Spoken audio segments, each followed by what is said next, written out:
إن الحمد لله نحمده ونستعينه ونستغفره ونعوذ بالله من شرور أنفسنا ومن سيئات أعمالنا من يهده الله فلا مضل له ومن يضلل فلا هادي له وأشهد أن لا إله إلا الله وحده لا شريك له وأشهد أن محمدا عبده ورسوله أما بعد فإن خير الحديث كتاب الله وخير الهدي هدي محمد صلى الله عليه وسلم وشر الأمور محدثاتها وكل محدثة بدعة وكل بدعة ضلالة وكل ضلالة في النار. يا أيها الذين آمنوا اتقوا الله حق تقاته ولا تموتن إلا وأنتم مسلمون. يا أيها الناس اتقوا ربكم الذي خلقكم من نفس واحدة وخلق منها زوجها وبث منهما رجالا كثيرا ونساء واتقوا الله الذي تساءلون به والأرحام إن الله كان عليكم رقيبا. يا أيها الذين آمنوا اتقوا الله وقولوا قولا سديدا يصلح لكم أعمالكم ويغفر لكم ذنوبكم ومن يطع الله ورسوله فقد فاز فوزا عظيما. وقال عز وجل قاف والقرآن المجيد بل عجبوا أن جاءهم منذر منهم فقال الكافرون هذا شيء عجيب أئذا متنا وكنا ترابا ذلك رجع بعيد. وقال عز وجل لا ينهاكم الله عن الذين لم يقاتلوكم في الدين ولم يخرجوكم من دياركم أن تبروهم وتقسطوا إليهم إن الله يحب المقسطين. حاضرین جمعہ، سورہ ممتحنہ کی جو آیت میں نے آپ کے سامنے پڑھی ہے، اللہ رب العالمین نے اس آیت کریمہ میں ارشاد فرمایا کہ جو غیر مسلم تمہارے ساتھ قتال اور لڑائی نہیں کرتے اور تمہیں تمہاری زمین سے نہیں نکالتے یا ہجرت پر مجبور نہیں کرتے، ایسے لوگوں کے ساتھ اچھا معاملہ کرنے، انصاف کا معاملہ کرنے سے اللہ رب العالمین تمہیں منع نہیں کرتے، تمہیں نہیں روکتے. ان اللہ یحب المقسطین، اللہ رب العالمین انصاف کرنے والوں کو پسند کرتے ہیں. آیت کریمہ سے ہمیں اور آپ کو یہ بات سمجھ میں آتی ہے کہ غیر مسلمین کے ساتھ ہمارے اور آپ کے تعلقات کیسے ہونا چاہیے. اس آیت کریمہ میں وہ بنیادی اصول بتایا گیا کہ جو غیر مسلم امن پسند ہوتے ہیں، انصاف پسند ہوتے ہیں، ان کے ساتھ تمہارا معاملہ حسن سلوک کا ہونا چاہیے، نیکی کا ہونا چاہیے، احسان کا ہونا چاہیے. عام طور پر غیر مسلمین کے جو اقسام ہیں یا ان کے احوال ہیں 4 طریقے کے ہوتے ہیں. ایک غیر مسلم جس کو محارب کہا جاتا ہے، یعنی جہاں اسلامی مملکت ہو، اسلامی حکومت ہو، وہاں پر ان سے دشمنی رکھنے والے، ان سے جنگ کرنے والے جو غیر مسلم ہوتے ہیں اس کو محارب کہتے ہیں.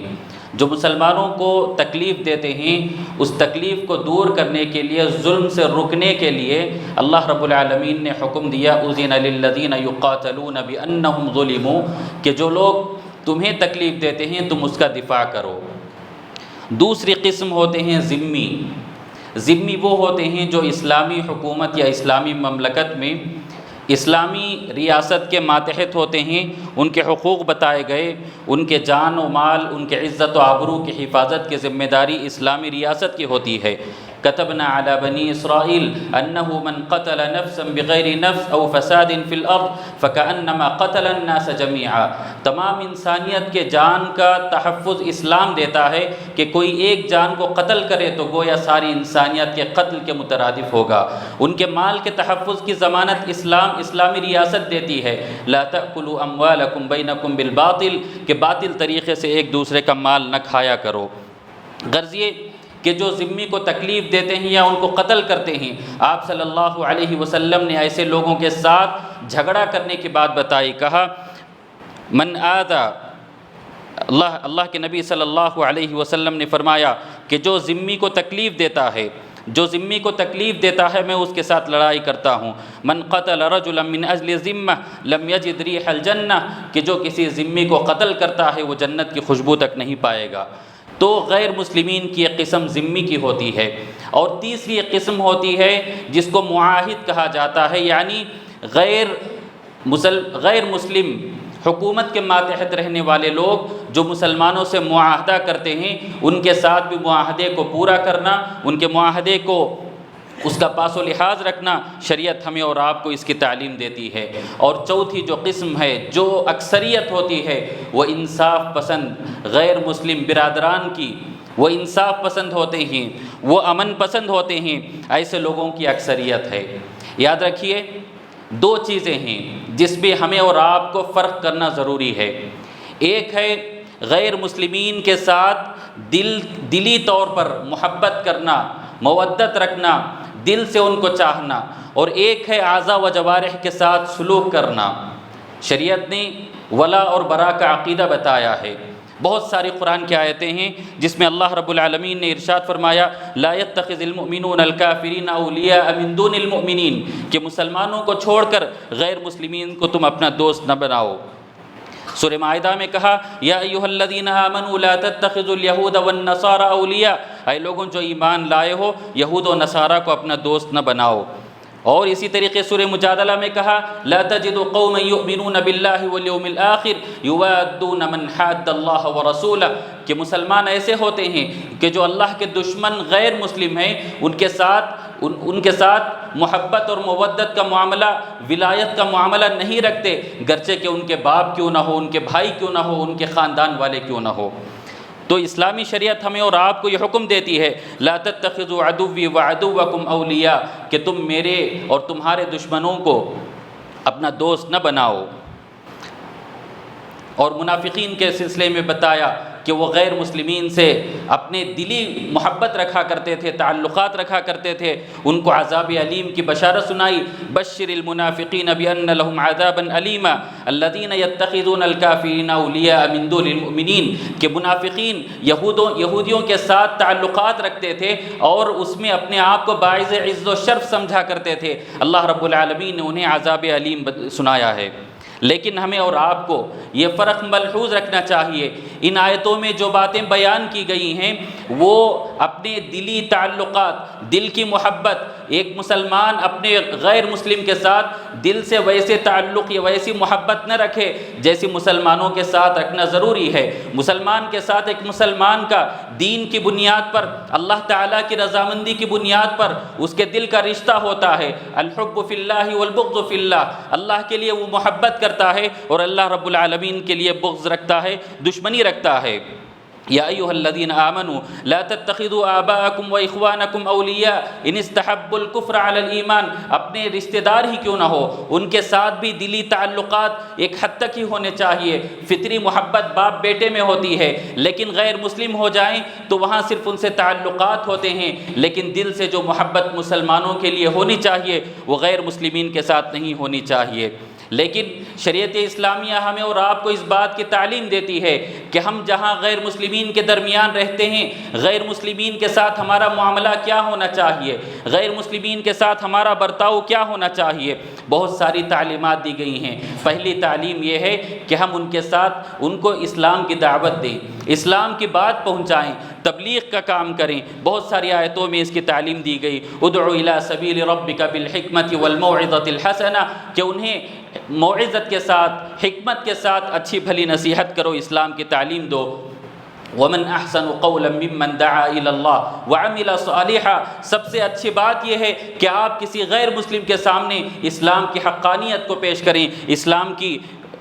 کی حقانیت کو پیش کریں، اسلام کی خوبی کو پیش کریں۔ اور ہمارا یہ اسوہ یا ہمارا یہ عمل ہونا چاہیے کہ ہم ان کو جبر نہ کریں، دین میں داخل کرنے پر مجبور نہ کریں، بلکہ ہمارا اور آپ کا یہ فریضہ ہے کہ ہم دین کی دعوت ان تک پہنچا دیں، دین کی تبلیغ کر دیں۔ فذکر انما انت مذکر لست علیہم بمسیطر، نبی کا یہ کام ہے، نبی کی یہ ذمہ داری ہے کہ وہ صرف اسلام کی دعوت کو، توحید کی دعوت کو غیر مسلمین کے سامنے پیش کر دیں، انہیں اس قبول کرنے پر مجبور نہ کریں۔ لا اکراہ فی الدین، دین میں زبردستی نہیں ہے۔ اللہ کے نبی علیہ الصلاۃ والسلام کا یہ فریضہ تھا وما علینا الا البلاغ، صرف تبلیغ کرنا، صرف باتوں کو پہنچانا، یہ نبی صلی اللہ علیہ وسلم کی ذمہ داری تھی۔ اور آپ صلی اللہ علیہ وسلم اپنے صحابہ کو اس کی تعلیم دیتے۔ علی رضی اللہ عنہ کو خیبر بھیجتے ہوئے آپ صلی اللہ علیہ وسلم نے یہ نصیحت فرمائی، لَأَن يَهْدِيَ اللَّهُ بِكَ رَجُلًا وَاحِدًا خَيْرٌ لَكَ مِنْ حُمْرِ النَّعَمِ، کہ اگر تم کسی ایک انسان کو بھی راہ راست کی جانب ہدایت کر دو، اس کو رہنمائی کر دو، تو تمہارے لیے سرخ اونٹوں سے بھی یہ بہتر ہے، تمہارے لیے سرخ اونٹوں سے بھی بہتر ہے۔ اور صحابہ کرام جہاں بھی جاتے تھے وہ جس مقصد سے جاتے تھے، تجارت کی غرض سے ہو، جس غرض سے بھی سفر کرتے تھے، وہ سب سے پہلے داعی بن کر کے جاتے تھے۔ چنانچہ ربیع بن عامر رضی اللہ عنہ جب وہ نصارہ کے پاس جاتے ہیں، ان کو جا کر دعوت دیتے ہیں، جئنا لنخرج العباد من عبادت العباد الى عبادت اللہ وحدہ، ہم اس لیے آئے ہیں کہ تاکہ تمہیں لوگوں کی مخلوق کی بندگی سے نکال کر الہ واحد کی بندگی کی دعوت دے سکیں۔ یہ صحابہ کرام کا طرز تھا، یہ صحابہ کرام کا طریقہ تھا، اور قرآن کریم میں مختلف مقامات پر اللہ رب العالمین نے ہمیں اور آپ کو یہ حکم دیا ہے کہ ہم لوگوں کو اسلام کی دعوت پیش کریں، اسلام کی توحید کی دعوت پیش کریں۔ الذین یتبعون الرسول النبی الامی الذی، سورہ اعراف کی آیتوں میں اللہ رب العالمین نے بہت تفصیلی بات بیان کی، اس کے بعد کہا قل یا ایھا الناس انی رسول اللہ علیکم جمیعا، آپ کہہ دیجئے کہ اے لوگوں، میں تمہاری جانب اللہ رب العالمین کی جانب سے رسول بنا کر بھیجا گیا ہوں۔ تو رسالت کی دعوت دینا، توحید کی دعوت دینا، وما ارسلناک الا کافۃ للناس بشیرا ونذیرا، کہ آپ صلی اللہ علیہ وسلم صرف مسلمانوں کے لیے نبی بنا کر نہیں بھیجے گئے بلکہ ساری انسانیت کے لیے رحمت بنا کر بھیجے گئے۔ تو لہٰذا نبی کی رحمت کو لوگوں کے سامنے، غیر مسلمین کے سامنے پیش کرنا ہمارا اور آپ کا فریضہ ہے، ہماری اور آپ کی ذمہ داری ہے۔ محترم حضرات، ہمیں بہت سارے ایسے واقعات ملتے ہیں کہ جہاں صحابہ کرام نے، جہاں اللہ کے نبی صلی اللہ علیہ وسلم نے غیر مسلمین کے ساتھ اچھا تعلق یا ان کے ساتھ اچھا برتاؤ کیا ہو۔ سب سے پہلی بات یہ ہے کہ غیر مسلمین کے ساتھ عدل و انصاف کا معاملہ کرنا چاہیے، عدل و انصاف کا معاملہ کرنا چاہیے۔ اللہ رب العالمین نے کہا یا ایھا الذین آمنوا کونوا قوامین للہ شہداء بالقسط ولا یجرمنکم شنآن قوم علی الا تعدلوا اعدلوا هو اقرب للتقوی، کہ غیر مسلم کی دشمنی تمہیں اس بات پر نہ ابھارے کہ تم ان کے ساتھ کوئی ظلم کر بیٹھو، کوئی زیادتی کر بیٹھو، ان کے حقوق کو چھین لو، ان کے ساتھ ظلم کرو، ان کے ساتھ دھوکہ دہی کا معاملہ کرو، یا ان کو کوئی تکلیف پہنچاؤ، تمہارے لیے بالکل یہ بات جائز نہیں ہے۔ اللہ تعالیٰ تمہیں اس بات کا حکم دیتے ہیں کہ تم عدل و انصاف کے دامن کو پکڑے رہو، ان کے ساتھ بھی جو غیر مسلم ہیں، جو اللہ پر ایمان نہیں رکھتے، ان کے ساتھ بھی احسان کا معاملہ کرو، انصاف کا معاملہ کرو، تعاون کا معاملہ کرو، اخلاق کا معاملہ کرو۔ اسی طریقے سے غیر مسلمین کے ساتھ جو ہمارے تعلقات ہونی چاہیے، عیادت کی شکل میں، کوئی بیمار پڑ جائے تو اس کی عیادت کی جائے۔ نبی کریم صلی اللہ علیہ وسلم کا اسوہ ہمیں ملتا ہے۔ مشہور حدیث آپ جانتے ہیں، صحیح بخاری کی حدیث ہے کہ اللہ کے نبی صلی اللہ علیہ وسلم ایک یہودی لڑکے کو اپنی خدمت کے لیے رکھے تھے۔ حالانکہ مدینے میں صحابہ کرام صبح و شام آپ صلی اللہ علیہ وسلم کے خدمت کے لیے کافی تھے، لیکن غیر مسلمین کے ساتھ تعلقات رکھنا، تعلقات کو استوار کرنا، یہ سکھانا مقصود تھا۔ آپ صلی اللہ علیہ وسلم کی جہاں خدمت کے لیے صبح و شام صحابہ کرام ہوا کرتے تھے، وہیں آپ صلی اللہ علیہ وسلم نے ایک یہودی لڑکے کو اپنی خدمت کے لیے رکھا۔ جب وہ یہودی لڑکا بیمار ہوا، اس کی موت کا وقت قریب ہوا، آپ صلی اللہ علیہ وسلم اس کی عیادت کرتے ہیں، اس کے پاس جاتے ہیں اور اس کو کلمہ شہادت پڑھنے اور کلمہ کے اقرار کرنے، توحید کو اقرار کرنے کی دعوت دیتے ہیں، تعلیم دیتے ہیں۔ اور وہ اپنے باپ کو دیکھتا ہے، اس کا باپ کہتے ہیں اطیع ابا القاسم، کہ ابو القاسم کی بات کو مان جاؤ، تو وہ لڑکا اسلام کو قبول کرتا ہے، کلمہ شہادت کا اقرار کرتا ہے، اور وہیں اس کی روح قبض ہو جاتی ہے، اس کا انتقال ہو جاتا ہے۔ آپ صلی اللہ علیہ وسلم کو اس کے مرنے کا، اس کے انتقال کر جانے کا کوئی غم نہ تھا، بلکہ آپ نے کہا الحمدللہ الذی انقذہ من النار، کہ اس کے ساتھ ہمدردی اور خیر خواہی اتنی تھی کہ آپ نے یہ دعا فرمائی، اللہ کا شکر ہے کہ جس نے اس لڑکے کو جہنم کی آگ سے بچا لیا۔ تو عیادت کرنا یہ بھی ہمارے اور آپ کی ایک ایک اسوہ نبی کریم صلی اللہ علیہ وسلم کا ہے۔ اسی طریقے سے غیر مسلمین کو سلام کرنا یا سلام کا جواب دینا، شریعت ہمیں اور آپ کو تعلیم دیتی ہے کہ جہاں منع کیا گیا، یہودی آپ صلی اللہ علیہ وسلم کو سلام کرنے کے ذریعے بد دعا دیا کرتے تھے، السلام علیکم کہتے، تو منع کیا گیا کہ ان کے سلام کا جواب نہ دو، لیکن اگر کوئی ہمیں السلام علیکم کہتا ہے تو اس کا جواب ہم وعلیکم السلام کہہ سکتے ہیں۔ ابراہیم علیہ السلام نے اپنے باپ کو کہا سلام علیک، اور اللہ تعالیٰ نے نبی صلی اللہ علیہ وسلم کو حکم دیا فاصفح عنہم وقل سلام، کہ انہیں درگزر کیجئے اور انہیں سلام کر دیجئے۔ اسی طریقے سے ہمارے غیر مسلمین کے ساتھ جو تعلقات ہیں اس میں مہمان نوازی ہے، کھانا کھلانا ہے، ان کے ساتھ اچھا برتاؤ کرنا ہے۔ نبی کریم صلی اللہ علیہ وسلم کے متعدد واقعات ہیں کہ آپ صلی اللہ علیہ وسلم یہودیوں کے پاس یا غیر مسلمین کے پاس مہمان بن کے جاتے، یا غیر آپ کے پاس مہمان بن کر آتے، ان کو کھانا کھلانا، ان کے ساتھ اچھا سلوک کرنا، یہ آپ کی تعلیم ہے۔ ہاں اگر غیر مسلمین کے ان کے عید ہیں، ان کے تہوار ہیں، تو اس موقع پر تہوار میں ہم شریک نہیں ہو سکتے، لیکن عام معاملات میں ان کی دعوت کو قبول کرنا، ان کے پاس جانا، ان کے ہدیے کو قبول کرنا، ان کو ہدیہ دینا، اس کی بھی تعلیم ہمیں شریعت اسلامیہ دیتی ہے۔ اسی طریقے سے تجارت اور لین دین غیر مسلمین کے ساتھ ہم کر سکتے ہیں۔ نبی کریم صلی اللہ علیہ وسلم کا جب انتقال ہوا، آپ جانتے ہیں کہ نبی کریم صلی اللہ علیہ وسلم کی ایک درع ایک یہودی کے پاس رہن رکھی ہوئی تھی۔ حالانکہ صحابہ کرام، اگر آپ کہتے آپ صلی اللہ علیہ وسلم صحابہ سے کسی چیز کا مطالبہ کرتے، صحابہ آپ کو اپنی خدمت میں پیش کر دیتے، لیکن آپ صلی اللہ علیہ وسلم نے اپنے پاس رہنے والے ایک یہودی سے کچھ مال لیا، کھانے پینے کے انتظام کے لیے کچھ مال لیا، اور رہن کے طور پر اپنی جو درع تھی، اپنا جو ہتھیار تھا، وہ اس یہودی کے پاس رکھا تھا۔ جب آپ صلی اللہ علیہ وسلم کا انتقال ہوا، وہ درع آپ کے پاس تھی۔ اسی طریقے سے نبی کریم صلی اللہ علیہ وسلم غیر مسلمین سے کیسے تعلقات رکھا کرتے تھے آپ جانتے ہیں۔ مکے میں آپ صلی اللہ علیہ وسلم 13 سال تک رہے، کفار قریش سے آپ کے تعلقات تھے۔ مدینے میں آپ صلی اللہ علیہ وسلم 10 سال رہے، یہودیوں کے ساتھ، منافقین کے ساتھ تعلقات تھے، اور اچھا معاملہ، اچھا سلوک، اچھے اخلاق سے آپ صلی اللہ علیہ وسلم پیش آیا کرتے تھے۔ یہاں تک کہ ہجرت جیسے موقع پر جب ہجرت کرنے کا وقت آیا، آپ صلی اللہ علیہ وسلم راستہ بتانے کے لیے، راستہ دکھانے کے لیے اپنے ساتھ جس کو رکھا وہ عبداللہ ابن اریقط، وہ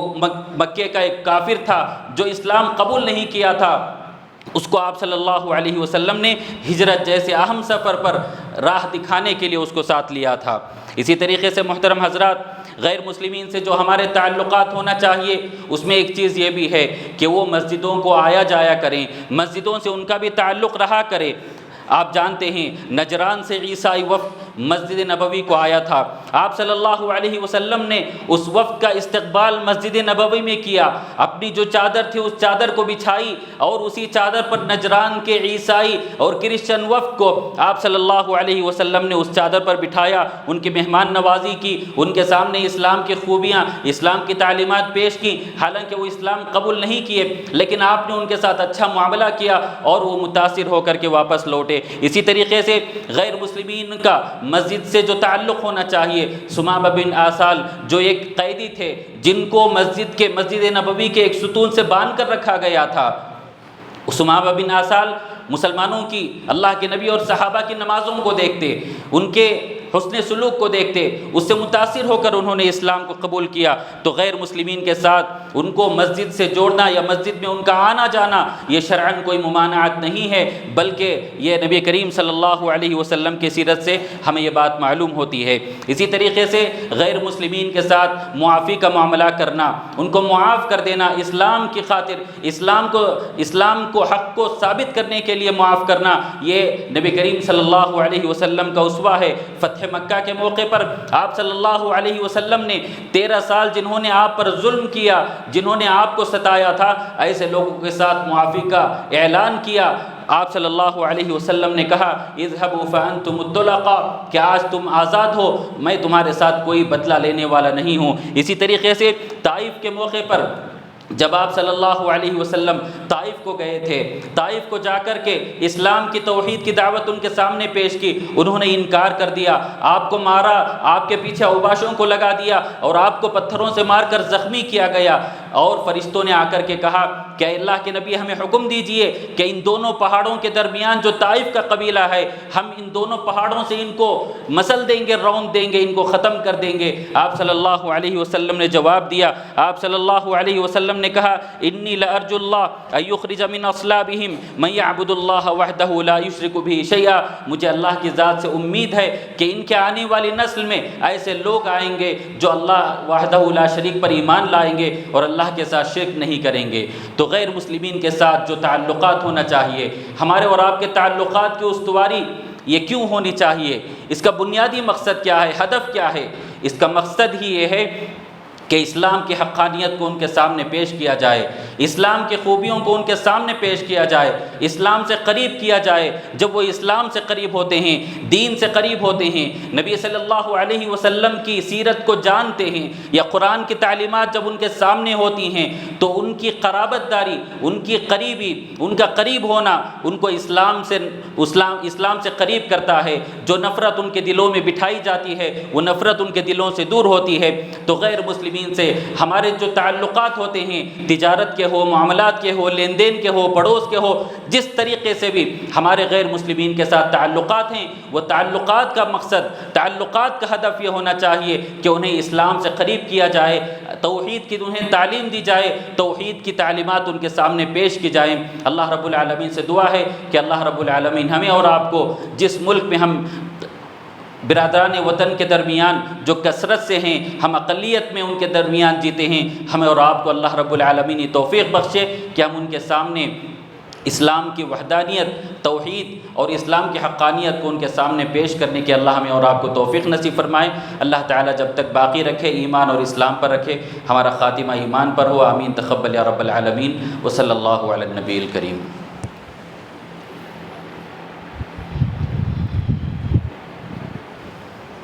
ان الحمد لله نحمده ونستعينه ونستغفره ونعوذ بالله من شرور انفسنا ومن سيئات اعمالنا، من يهده الله فلا مضل له ومن يضلل فلا هادي له، واشهد ان لا اله الا الله وحده لا شريك له، واشهد ان محمدا عبده ورسوله۔ اعوذ بالله من الشيطان الرجيم، ان الله وملائكته يصلون على النبي يا ايها الذين امنوا صلوا عليه وسلموا تسليما، اللهم صل على محمد وعلى ال محمد كما صليت على ابراہیم وعلى آل ابراہیم انک حمید مجید، اللهم بارک علی محمد وعلى آل محمد كما بارکت علی ابراہیم وعلى آل ابراہیم انک حمید مجید۔ عباد اللہ رحمنی ورحمکم اللہ، ان اللہ یأمر بالعدل والإحسان وإیتاء ذی القربى وینہی عن الفحشاء والمنکر والبغی یعظکم لعلکم تذکرون، اذکروا اللہ یذکرکم وادعوہ یستجب لکم ولذکر اللہ تعالی اکبر واللہ یعلم ما تصنعون۔